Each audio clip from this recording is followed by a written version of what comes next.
अयोध्या दान मामले में बड़ा अपडेट भी सामने आया है। एसआईटी रिपोर्ट गृह विभाग को सौंपी गई है। चंदा हेराफेरी मामले में जांच रिपोर्ट तैयार है।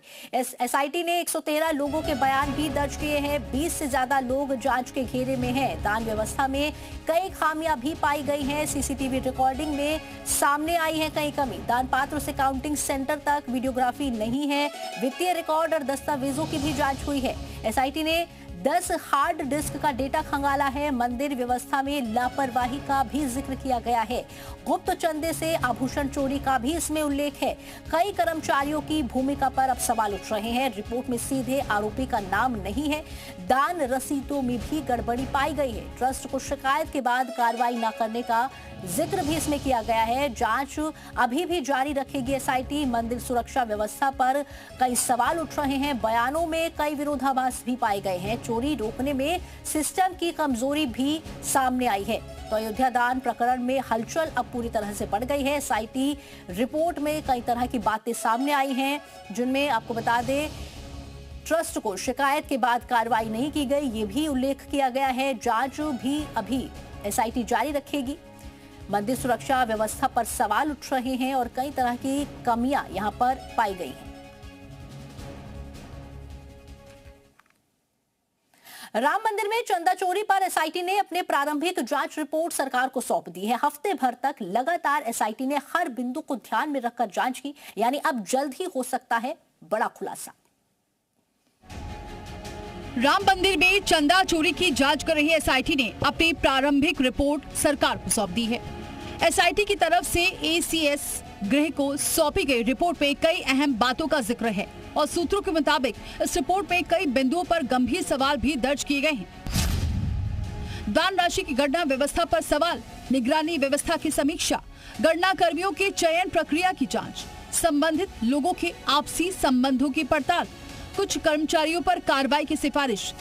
हालांकि सूत्रों के मुताबिक अभी तक किसी को क्लीन चिट नहीं दी गई है और न ही किसी के खिलाफ अंतिम फैसला हुआ है, यानी अब आगे की कार्रवाई तय होगी। सूत्र ये भी बता रहे हैं कि मंदिर की आंतरिक व्यवस्था से जुड़े कुछ जिम्मेदार पदों की भूमिका को भी जांच के दायरे में देखा गया है। इतना ही नहीं, एसआईटी ने विस्तार से जांच के लिए अतिरिक्त समय और सहयोगी अधिकारियों की जरूरत की भी मांग की है। 100 से ज्यादा लोगों को चिन्हित किए जाने की चर्चा, जांच का दायरा बढ़ सकता है। प्रशासनिक स्तर पर निगरानी मजबूत करने की तैयारी, अयोध्या जिलाधिकारी के अधिकार को बढ़ाया गया है। इस पूरे मामले का एक अहम पहलू ये भी है, मंदिर ट्रस्ट का गठन सर्वोच्च स्तर की प्रक्रिया के बाद हुआ है। ऐसे में आगे की प्रशासनिक और संस्थागत कार्रवाई संबंधित स्तर पर तय होगी। आस्था का केंद्र, भरोसे की पहचान और अब उसी व्यवस्था पर उठते सवाल। लेकिन अंतिम सवाल अभी बाकी है, क्योंकि जांच अभी खत्म नहीं हुई है और अब सबकी नजर इस बात पर है कि जांच में क्या सामने आएगा और क्या फिर एक्शन होता है। अयोध्या से जी मीडिया के लिए प्रवेश पांडे की रिपोर्ट। और इसी खबर पर ज्यादा बातचीत के लिए हमारे सहयोगी विशाल रघुवंशी हमारे साथ जुड़ गए। विशाल, देखिए यहाँ पर जो जांच में प्रारंभिक जांच में जो खुलासे हो, बहुत सारी कमियां पाई गई है, चाहे मंदिर व्यवस्था को लेकर हो, गुप्त चंदे की बात हो, कर्मचारियों की भूमिका पर भी सवाल उठ रहे हैं, तो बहुत सारी इस तरह की कमियां देखी गई हैं। देखिए, बिल्कुल अयोध्या में जो चंदा चोरी मामला है उसको लेकर लगातार जो है एसआईटी अपनी जांच आगे कर रही है, लेकिन जो प्रारंभिक रिपोर्ट है उसमें कई कमियां जो हैं वो एसआईटी ने पाई हैं। एसआईटी ने ये पाया है कि जो चंदा का जो गिनने की जो गणना की जो पूरी प्रक्रिया थी उसमें कई अव्यवस्थाएं थी। यहाँ तक कि जो दान पात्र था वहाँ से गणना स्थल तक ले जाने के लिए वीडियोग्राफी नहीं होती थी।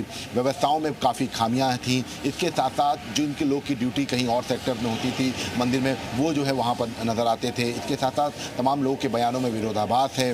तमाम बयान जो है उन्होंने लिए हैं। तो ये तमाम ऐसी चीज़ें थी जो खामियां थी। इसके साथ साथ पॉकेट वाले कपड़े जो है पहन के जाते थे गणना कर्मी, तो ये जो एक नियम होता है उन नियमों को दरकिनार किया गया। इसके साथ साथ कई जगहों पर कैमरेज को लेकर भी कई शिकायतें जो हैं वो देखने को मिली हैं। तो ये तमाम ऐसी चीज़ें थी जो इस पूरे जाँच का हिस्सा हैं और ये कहा जा सकता है कि इस पूरे मामले को लेकर अब जो है एसआईटी लगातार अपनी जाँच आगे बढ़ा रही है। हालांकि प्रारंभिक रिपोर्ट कल गृह विभाग को एसआईटी ने सौंप दी है, लेकिन अभी कई ऐसे पहलू हैं जिन पर जांच होनी है। लेकिन इन सब के बाद आपको बता दें कि फिलहाल अभी किसी को क्लीन चिट नहीं मिली है और ना ही सीधे तौर पर किसी का आरोप जो है वो सिद्ध हुआ है। हालांकि टिन्नू हो, लवकुश हो या अनुकल्प हो, इन सबको जो है सीधे तौर पर इसमें इन्वॉल्व दिखा पाया गया है। लेकिन अभी एसआईटी इस पूरे मामले को लेकर जाँच और आगे करना चाहती है और इसीलिए उसने कई तरह की खामियां जो हैं वो इसमें पाई हैं। जी। अयोध्या में राम मंदिर के दान राशि गबन मामले के बाद मंदिर प्रशासन ने सुरक्षा और निगरानी व्यवस्था को और सख्त कर दिया है। दान की गणना प्रक्रिया में पारदर्शिता बनाए रखने के लिए कई नए नियम लागू किए गए हैं। राम मंदिर में अब दान राशि की गिनती करने वाले कर्मचारियों को बिना जेब वाले विशेष कपड़े पहनकर ही गणना कक्ष में प्रवेश मिलेगा। मंदिर प्रशासन ने मोबाइल फोन, पर्स, बैग, झोला और अन्य निजी सामान लेकर गणना कक्ष में जाने पर पूरी तरह रोक लगा दी। प्रवेश और निकासी के समय कर्मचारियों की सख्त जांच की जाएगी। सूत्रों के अनुसार दान राशि की गिनती पर निगरानी बढ़ाने के लिए गणना कक्ष में लगे सीसीटीवी कैमरों की संख्या 6 से बढ़ाकर 10 कर दी गई है। पूरी गणना प्रक्रिया की रिकॉर्डिंग भी की जा रही है। तो दान गबन के बाद हाई अलर्ट पर है प्रशासन। राम मंदिर में दान गिनती पर पहरा अब और सख्त हो जाएगा। गणना कक्ष में सीसीटीवी कैमरेज भी बढ़ाए गए।